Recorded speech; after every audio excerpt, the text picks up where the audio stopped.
Olá, boa tarde. O Gazeta News está no ar e essas são as principais notícias de hoje. PMs derrubam homem com mata-leão após bloco de carnaval no Ibirapuera. Ônibus é incendiado por grupo armado na zona sul de São Paulo. Polícia apura o furto de um cofre com R$1 milhão em joias de ouro e diamantes. Diretoria da Rosas de Ouro assume erro pelo rebaixamento e pede desculpas. E a situação do trânsito e do transporte público aqui na capital.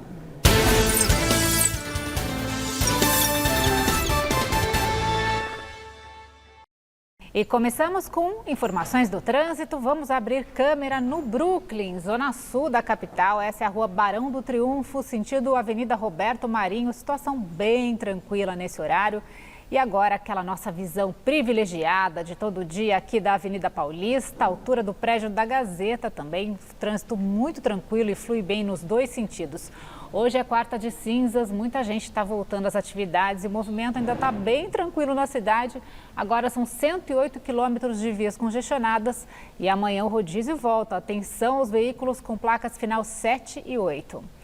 Vamos ver agora a situação do transporte público. Abrindo então a arte do metrô, todas as linhas operam normalmente nessa tarde e a gente troca para CPTM também, operação normal, inclusive passageiros que enfrentaram atrasos na linha 7 Rubi, operada pela TIC Trens hoje de manhã, situação normalizada agora na volta para casa.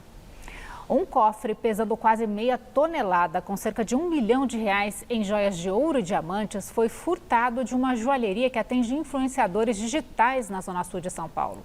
A repórter Lígia Neves está na delegacia que investiu o caso e tem os detalhes para a gente. Boa tarde, Lígia. Oi, Fernanda. Boa tarde para você e para todo mundo. A polícia investiga se os bandidos teriam usado uma serra elétrica para soltar esse cofre, colocar num carrinho de mão e levar esse cofre, portanto, até o subsolo do prédio comercial, que fica bem pertinho de onde a gente fala ao vivo agora. Esse prédio, então, fica em Moema e o roubo aconteceu na madrugada de segunda-feira. O cofre tinha R$1 milhão em joias, como você disse, joias de ouro e também diamantes. Foram levadas mais de 100 peças, entre anéis, colares e também pulseiras. Os bens não tinham seguro. A gente tem algumas imagens exclusivas que eu consegui agora há pouco, que mostram toda a ação criminosa, desses bandidos. As imagens mostram dois criminosos entrando no elevador mascarados. Um deles tampa a câmera e arranca. Outra imagem mostra eles já na garagem, alguns com mochilas e outros com um boné. Os criminosos fugiram pelo subsolo desse prédio comercial. Nesse local foi encontrada uma sacola com um faqueiro e outros itens que valem aí cerca de R$20 mil. Esses itens foram recuperados e devolvidos aos donos. Por meio de nota, a Secretaria da Segurança Pública disse que as investigações prosseguem para identificar os criminosos e também esclarecer todas as circunstâncias dos fatos. Uma última informação é que um desses criminosos já foi identificado, está sendo levado para uma outra delegacia. A gente volta com todas as informações no Jornal da Gazeta. Agora é com você, Fernanda. Combinado, obrigada, Lígia. E segue foragido o homem acusado de matar a ex-mulher em Diadema, na região metropolitana de São Paulo. A mãe da vítima também foi atingida e está internada, mas não corre risco de morrer. Segundo testemunhas, a técnica de enfermagem Mariane Lima Alves, de 27 anos, estava em casa quando o ex-companheiro dela, Bruno de Oliveira Zene, chegou alcoolizado e sob efeito de drogas, tentando buscar o filho do casal. Em função do estado do homem, ela se negou. Bruno então atirou e matou Mariane. A mãe da vítima também foi atingida pelos disparos e está internada em estado grave. O atirador fugiu logo depois do crime. Um homem foi espancado por policiais militares após um mega-bloco no Parque Ibirapuera na tarde de ontem. A PM afirma não compactuar com excessos. Nas imagens é possível ver o homem cercado por policiais militares que usam cacetetes. Ele é jogado no chão e leva mais tapas na cabeça. O rapaz é contido com um mata-leão e segue apanhando até cair no chão aparentemente desmaiado. Em nota, a Secretaria de Segurança Pública informou que as imagens serão devidamente analisadas e que não compactua com excessos ou desvios de conduta de seus agentes. Ainda segundo a SSP, o homem que foi identificado como integrante das Forças Armadas ofendeu verbalmente os agentes, se negou a apresentar documentos de identificação e investiu fisicamente contra a equipe. Também ontem, a Guarda Civil Metropolitana usou bombas de gás lacrimogênio e spray de pimenta para dispersar foliões do bloco Vai Quem Quer, na região do Butantã, zona oeste de São Paulo. Integrantes acusam a GCM de agressão e afirmam que o bloco estava encerrando as atividades no horário previsto pelas regras do carnaval. A Secretaria Municipal de Segurança Urbana afirmou que houve resistência pontual e arremesso de objetos contra a guarda e que 2 agentes ficaram feridos. Sobre o caso no Ibirapuera, o secretário de Segurança Pública de São Paulo afirmou que o homem estava importunando mulheres no bloco e resistiu à abordagem. Oswaldo Nico avaliou que os policiais usaram força moderada para contê-lo. Uma vítima compareceu à delegacia e relatou o assédio. O Comando Militar do Sudeste afirmou em nota que a conduta do cadete será apurada por meio de um processo administrativo. A Polícia do Exército ficou responsável pela custódia do militar, devendo apresentá-lo à autoridade judiciária competente. E a polícia investiga o incêndio de um ônibus na Avenida Guarapiranga, aqui na zona sul da capital. O ônibus foi incendiado ontem por volta das 11 da noite. O coletivo estava cheio e tinha saído do terminal Santo Amaro e seguia em direção ao Jardim Ângela. Segundo os passageiros, cerca de 20 homens armados chegaram e mandaram todos descer e incendiaram o veículo. O ônibus desceu de ré, desgovernado por cerca de 100 metros e só parou quando atingiu a entrada de um salão de beleza. De acordo com o Corpo de Bombeiros, apesar de não haver vítimas, algumas pessoas que passavam pelo local inalaram fumaça, mas recusaram atendimento médico. Pela manhã, 8 linhas de transporte público precisaram ser desviadas. Em nota, a Secretaria de Mobilidade Urbana e Transporte e a SP Trans lamentaram o que definiram como um caso criminoso. Policiais militares e o GAT foram chamados no aeroporto de Guarulhos por suspeita de artefato explosivo. A Paula Brazão tem os detalhes desse caso. Boa tarde para você, Paula. Oi, Fernanda. Boa tarde a você que está aqui com a gente no GNews. Fernanda, os policiais militares foram chamados até o Terminal 2 do Aeroporto Internacional de Guarulhos pela suspeita de um artefato explosivo. Chegando lá, uma funcionária do aeroporto disse que recebeu uma ligação e que nela, uma pessoa do outro lado da linha dizia que havia um artefato explosivo em um voo da Air Europa e logo essa pessoa desligou. Então, o GAT, o Grupo de Ações Táticas Especiais da Polícia Militar, foi chamado e logo identificaram de onde foi a origem da ligação e falaram com a pessoa. Eles não passaram mais informações sobre a identidade dessa pessoa, mas disseram então que a pessoa disse que era uma brincadeira. Ele foi levado então para prestar depoimento na Polícia Federal, que está à frente dessa ocorrência, que ainda está em andamento. E é importante lembrar que, segundo a nossa legislação, qualquer menção a explosivo é atentado à segurança. Então é um crime e a pena é de 2 a 5 anos mais multa. Fernanda, eu volto. Obrigada, Paula. E o carnaval no litoral de São Paulo terminou com 348 pessoas salvas de afogamentos.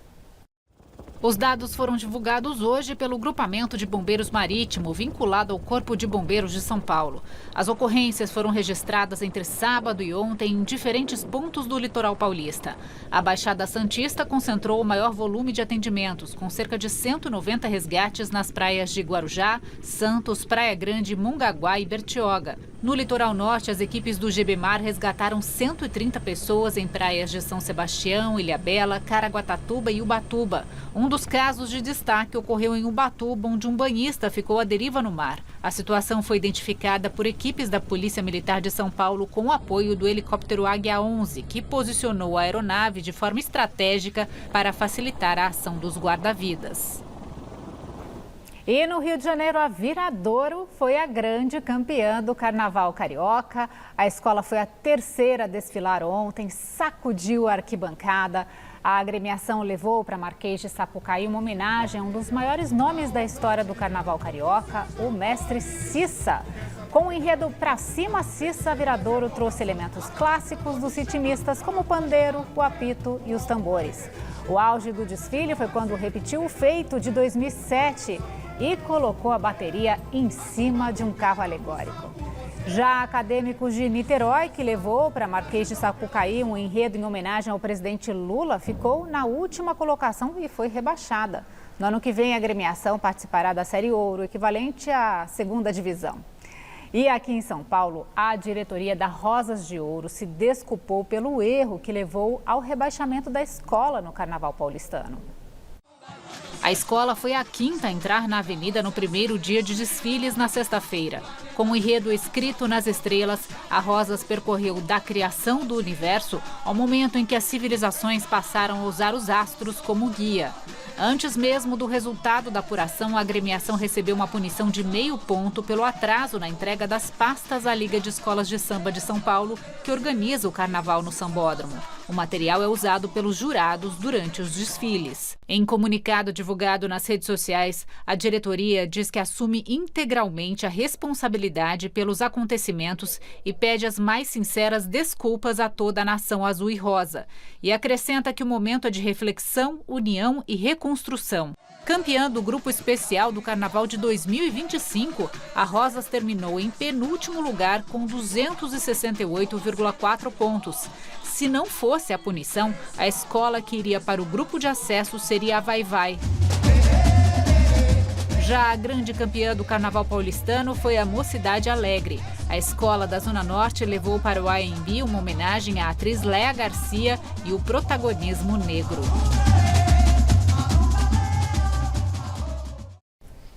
E vou te lembrar daquele nosso canal de comunicação com Gazeta News, é o nosso Gazap, é o número de WhatsApp exclusivo para mandar denúncias, sugestões e flagrantes da cidade. Vamos anotar o nosso número então, é o 11 99161 6121. Estamos esperando suas fotos e seus vídeos com cenas da cidade. Mais uma vez o número então é o 11 99161 6121. Participe do Gazap. E agora direto para os destaques do esporte, hoje com o repórter Thiago Salazar. Fala, Fernanda, boa tarde para você, para todo mundo que está aqui acompanhando o GE News. Olha só, no esporte a gente teve a apresentação de Cauli no São Paulo. Meia de 30 anos que pertence ao Bahia, vem para o tricolor por empréstimo até o final dessa temporada. Já o Palmeiras teve pela primeira vez John Arias no treinamento junto com o grupo. Arias, portanto, pode estrear nas quartas de final do Paulistão contra o Capivariano. A gente ainda tem o Corinthians trabalhando para o jogo dessa quinta-feira pelo Campeonato Brasileiro, quando o Timão vai visitar o Atlético Paranaense no polêmico gramado sintético da Arena da Baixada. E lá no Rio de Janeiro, o Vasco da Gama viu Felipe Coutinho solicitar a rescisão de contrato. E imediatamente o nome de Coutinho passou a ser especulado no Santos, mas a informação aqui da TV Gazeta é de que o Peixe não tem interesse no ex-meia da seleção brasileira. Volto com você, Fernanda. Obrigada, Salazar. A polícia de Minas Gerais apura o desabamento de um playground na Grande Belo Horizonte. Uma criança morreu. O acidente foi na cidade de Vespasiano, na região metropolitana da capital mineira. Segundo a polícia, a estrutura cedeu e atingiu 5 crianças com idades entre 4 e 10 anos. Elas foram retiradas debaixo dos escombros pelos bombeiros. No entanto, Lohane Rabelo, de apenas 10 anos, morreu no local. A garota sofreu uma parada cardiorrespiratória e, mesmo com o trabalho de reanimação feito pelos militares, não resistiu. O condomínio Ville Vitória disse que lamenta o acidente em uma área comum do empreendimento e afirmou que acionou imediatamente os serviços de emergência, isolou a área e está colaborando com as autoridades na apuração dos fatos. A Polícia Civil de Minas Gerais abriu uma investigação para apurar a dinâmica e possíveis responsabilidades. A perícia esteve no endereço para coletar vestígios. O corpo da menina foi enterrado na tarde de hoje. Agora, a previsão do tempo aqui em São Paulo, à tarde, segue abafada, com formação de áreas de instabilidades que podem provocar chuvas em forma de pancadas isoladas. 28 graus agora na zona leste, nós temos 26 na zona oeste, 27 na ZN, 25 na região sul e 29 na região central da cidade. Amanhã o risco de temporais é maior em pontos da faixa norte, leste e também no litoral. A dinâmica será bem parecida. Vai fazer calor e a partir da tarde as nuvens vão ganhando corpo e aí vem as pancadas. Aqui na capital paulista, amanhã o dia começa com chuvas, depois abre e as pancadas voltam à tarde. Faz entre 20 e 28 graus. Na sexta, termômetros entre 18 e 31.